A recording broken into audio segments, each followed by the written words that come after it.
Hello, everyone. Welcome to this podcast. Today, we will delve into the challenges of good governance in the new era, especially in addressing the digital divide and improving accountability.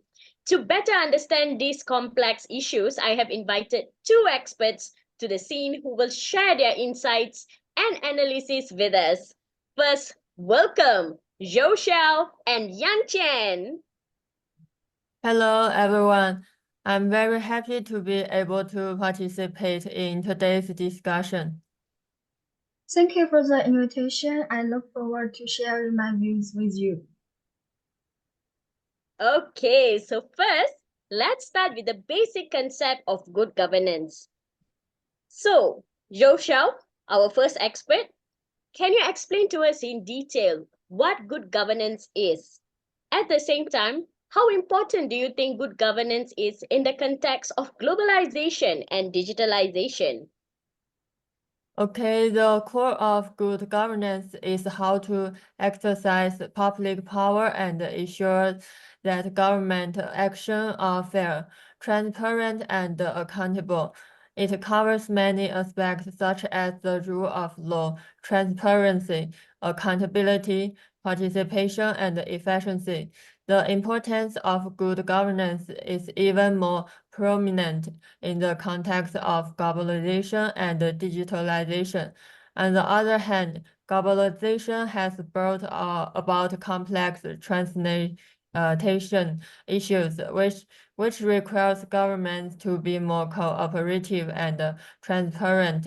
On the other hand, digitalization has accelerated the spread of information, and every step of the government's action may be monitored in real time, which has put forward high requirements for government transparency and accountability.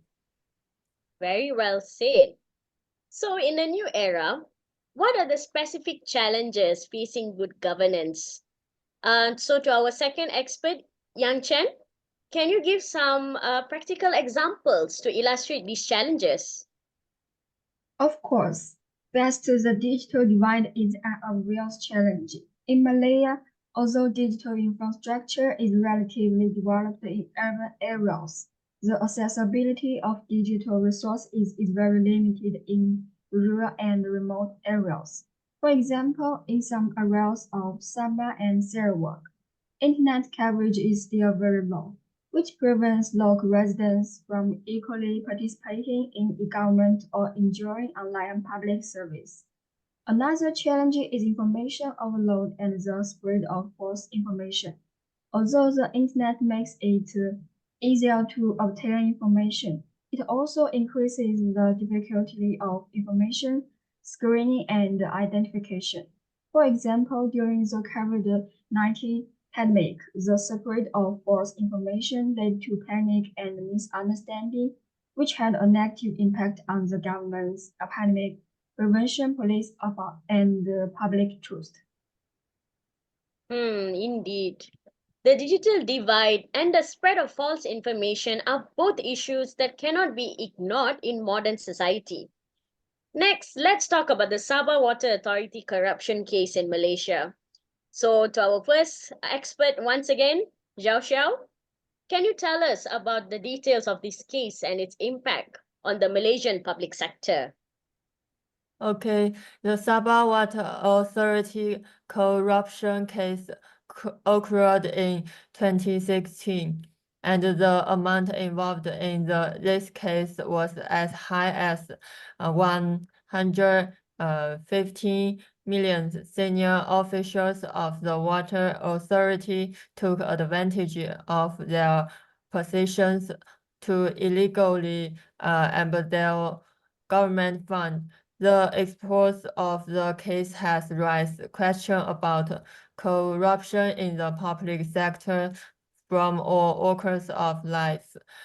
This case not only reveals the weakness of the internal accountability system in the public sector, but also exposes the shortcoming of the supervision mechanism. After that, the government stepped up its anti-cooperation efforts, established more independent audit agents, and promoted the implementation of the National Anti-Cooperation Plan 2018. These measures have improved the transparency and accountability of the public sector to a certain extent, but there are still many areas that need improvement. True. So specifically, what measures has the government taken to improve accountability?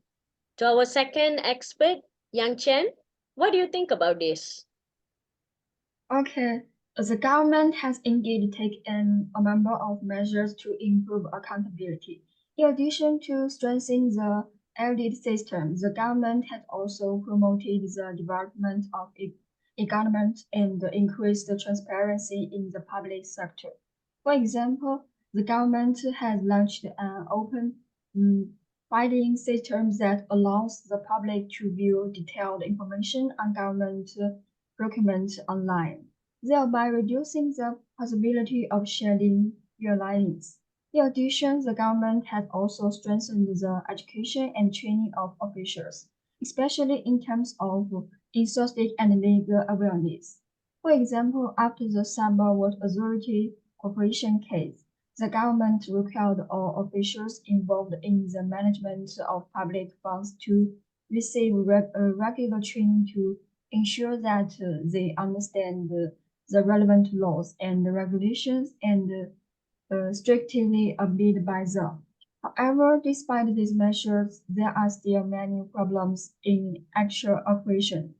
For example, sometimes the implementation of policy is insufficient, resulting in some corrupt behaviors still not being pushed as they should be. This requires stricter law enforcement and continuous social supervision. Oh, wow. It sounds like although the Malaysian government has made a lot of efforts to improve accountability, it still faces many challenges. Back to the issue of the digital divide. So, to our first expert, Xiao, how important do you think it is to narrow the digital divide for good governance? And how can we take action? All right, the digital divide has a far-reaching impact on good governance.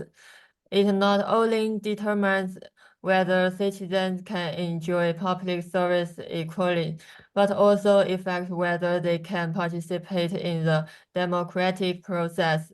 If some people are excluded due to lack of digital resource, the goal of good governance cannot be truly achieved. To narrow the digital divide, we need to increase investment in digital infrastructure, especially in rural and remote areas. Secondly, the government needs to provide relevant education and training in improved citizen digital literacy. For example, setting up community digital centers to provide free internet access and digital skills training can effectively increase the participation of local residents. In addition, the government can also work with the private sectors to cover areas that are difficult to reach with traditional infrastructure through innovative methods such as mobile networks and satellite internet technologies. So back to our second expert, Yang Chen. What other improvements do you think Malaysia should make in improving good governance? All right.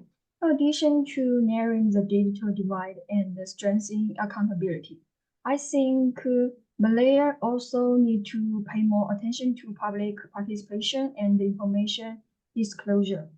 This is not just about letting the public know about government policies, but more importantly, getting them involved in the policy-making process.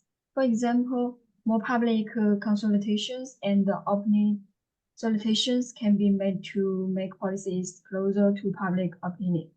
In addition, judicial independence is also a key factor. Although the government has taken many measures to combat corruption, the effectiveness of these measures will be greatly reduced if the judiciary cannot independently try and punish corruption behavior.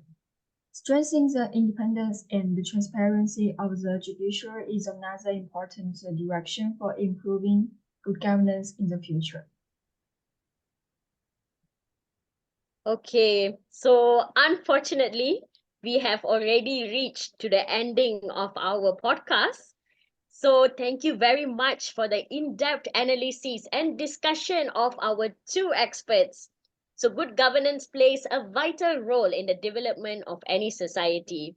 In the face of the challenges of the new era, how to effectively narrow the digital divide, improve accountability, and promote public participation are all keys we need to focus on.